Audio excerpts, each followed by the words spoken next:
Ek dink jy sal met my saamstem dat ons as gelowiges deur die Bybel ontdek dat die godheid eintlik verstaan kan word soos hy homself aan ons bekend maak in die 3 persone, God die Vader, God die Seun en God die Heilige Gees.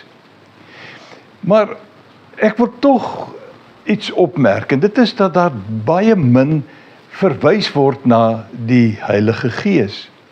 Ons kry wel terme soos die krag van die Heilige Gees, deur die Heilige Gees, die salwing van die Heilige Gees, of ook so spreek die Here, wanneer ons dit op 'n preekstoel op die sogenaamde kanselkleed sien.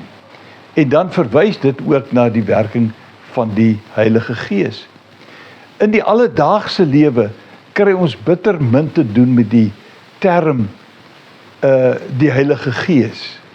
En teologiese dokumente sal praat van die werking van die Heilige Gees. En dis 'n term wat eintlik bitter min in die Bybel voorkom. Op enkele plekke kry ons dit soos byvoorbeeld in 1 Samuel 10 vers 6. Daar staan, dit is nou aan Saul gerig, die Gees van die Here sal kragtig in jou werk. En wanneer ons kom by 1 Korintiërs 12 vers 11, dan sien ons dat al hierdie dinge, die gawes van die Heilige Gees en alles wat rondom die Heilige Gees, is die werk van een en dieselfde Heilige Gees.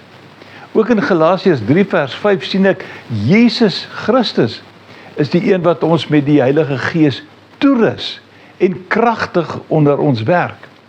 Nou in die lig van al hierdie uitdagings rondom die gebruik van hierdie wonder van die Heilige Gees in die alledaagse lewe, wil ek jou nooi om in die volgende paar weke saam met deur die Bybel te stap en saam die wonder van die Heilige Gees te ontdek en te waardeer en te sien dat die Heilige Gees eintlik 'n geweldig belangrike rol in die alledaagse lewe van die mens kan en wil speel.